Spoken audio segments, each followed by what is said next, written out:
Europe জুড়ে প্রবল তাপপ্রবাহ। ফ্রান্সে 40 ডিগ্রি ছাড়ালো তাপমাত্রা। অত্যাধিক গরমে মৃতের সংখ্যা ছাড়ালো 4000। তাপপ্রবাহের কবলে ইংল্যান্ড, ইতালি থেকে জার্মানি, চেক প্রজাতন্ত্র জুড়েও দেখা গেল একই ছবি।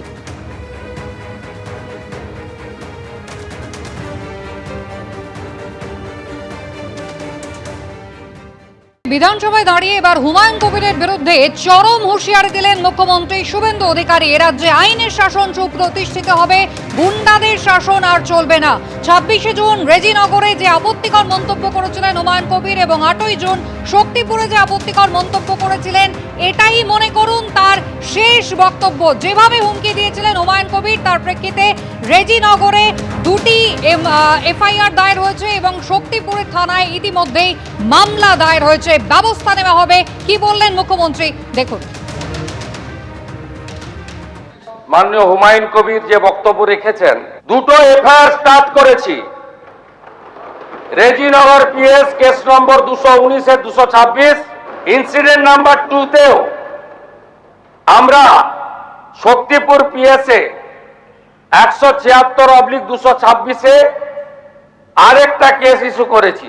আপনি কান খুলে শুনে রাখুন, আপনাকে এইভাবে ধমক হুমকি বেপরোয়া লাগাম ছাড়া কথা বলতে দেব না, দেব না, দেব না। এই ধরনের কথা প্রত্যাহার করার এবং ভবিষ্যতে এই ধরনের কথা বলার আগে 25 বার ভাবার হুঁশিয়ারি দিয়ে আমি সবাকে আশ্বস্ত করছি। আপনারা ভাবছেন কেস হয়েছে, অ্যাকশন কবে হবে? যারা ওকে ডেকেছিল এই সভাতে তাদেরকে আগে তুলব, তারপরে আপনার কাছে যাব। যা করার করব, আমি আশ্বস্ত করছি আপনাদের। আপনি ধরে রাখুন, এটা ওর শেষ বক্তব্য, ধরে রাখতে পারেন। এ সরকার আইনের শাসন প্রতিষ্ঠা করবে, গুন্ডাদের শাসন সমাপ্ত করবে, নিশ্চিন্ত থাকুন।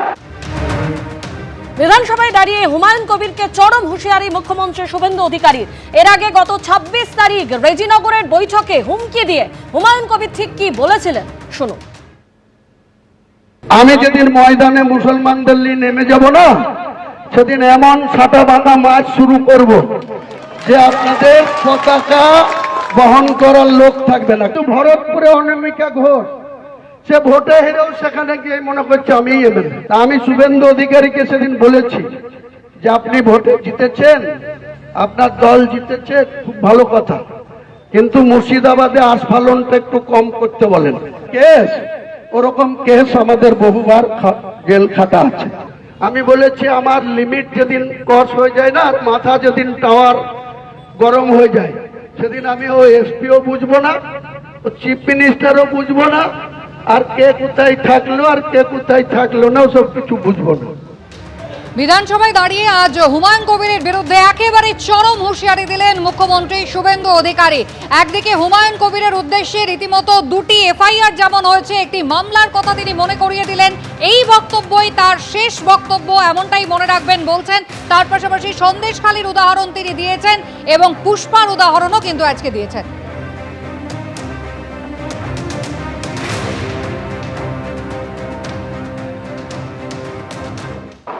আপনাকে আমি শুধু 3টে উদাহরণ দিলাম।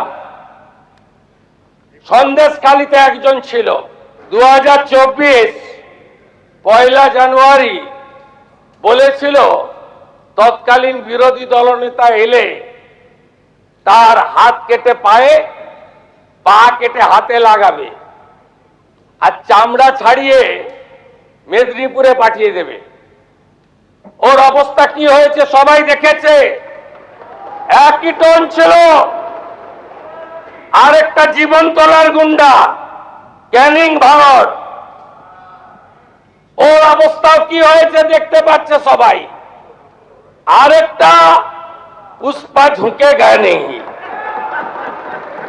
এমন ঝুঁকেছে খালি পায়ে ছোট প্যান্ট পরে কান ধরে উঠবস করতে করতে যাচ্ছে। আপনাকে আমি বলে গেলাম পুলিশ তার ব্যবস্থা নেবে, আর আমি এক সপ্তাহ পরে মুর্শিদাবাদে যাচ্ছি। আমি প্রমাণ করে দেব ভারতবর্ষের সংবিধান আইন শেষ কথা বলে, কোন বাপের আবাদ শেষ কথা বলে না। বিজেপিকে বেলাগাম হুমকির পর হুমায়ুন কবিরকে চরম হুঁশিয়ারি মুখ্যমন্ত্রী শুভেন্দু অধিকারীর। তিনি বলছেন, ধরে রাখুন এটাই হুমায়ুন কবিরের শেষ বক্তব্য। এর আগে 2024 সালে হুমকি দিয়ে হুমায়ুন কবির ঠিক কি বলেছিলেন রাখবো আপনাদের সামনে। কত ধানে কত চাল হয়, 2 ঘন্টার মধ্যে তোমাদেরকে যদি ভাগীরথীর গঙ্গায় না ফেলতে পারি, রাজনীতি থেকে সরে যাব, শক্তিপুর এলাকায় বসবাস করা বন্ধ করে দেবো। এটা তোমরা হাতির পা দেখেছো, কিন্তু যদি ভেবে থাকো যে 30% লোক মুর্শিদাবাদ জেলায় আর আমরা 70%। 26শে জুন রেজিনগরে দাঁড়িয়ে হুমায়ুন কবির যে হুমকি দিয়েছিলেন এবং 8ই জুন শক্তিপুরে যে হুমকি তিনি দিয়েছিলেন, তার প্রেক্ষিতে আজকে হুমায়ুন কবিরের বিরুদ্ধে চরম হুঁশিয়ারি বিধানসভায় দাঁড়িয়ে দিলেন শুভেন্দু অধিকারী। তার প্রেক্ষিতে আজ হুমায়ুন কবির কি বলছেন বিধানসভা চত্বরে দাঁড়িয়ে, দেখুন। আমি বিজেপির বিরুদ্ধে বলেছি, নবাগত বিজেপিরা আমাকে আক্রমণ করেছে। আমার বাড়ির কাছে গিয়ে সেখানে পুলিশের সিকিউরিটির সঙ্গে নিয়ে গিয়ে আমাকে আক্রমণ করেছে। তা আমি রাজনৈতিকভাবে তাদের আক্রমণ করব? তিনি বলতেই পারেন, তিনি বাংলার মুখ্যমন্ত্রী, তিনি কি বলছেন সেই বলাটার বিরোধিতা তো আমি করতে পারবো না। তিনি তেনার স্বাধীনতা আছে বলছেন। আমি আমার রাজনীতির কর্মী হিসেবে আমার যে বাই ইলেকশন হবে সেখানে আমার প্রার্থীকে জেতাতে গিয়ে আমাকে কেউ ঢিল ছুড়লে আমি তাকে রসগোল্লা ছুড়ব না। বাংলার নতুন মুখ্যমন্ত্রী বাংলার 11 কোটি মানুষকে সুশাসন দেন, সেই প্রত্যাশা নিয়ে আমরাও পরিবর্তন চেয়েছিলাম, পরিবর্তনের মুখ্যমন্ত্রী হয়েছে।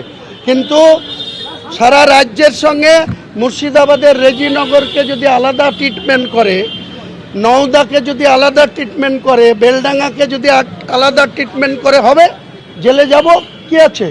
এবিপি আনন্দ, এগিয়ে থাকে, এগিয়ে রাখে।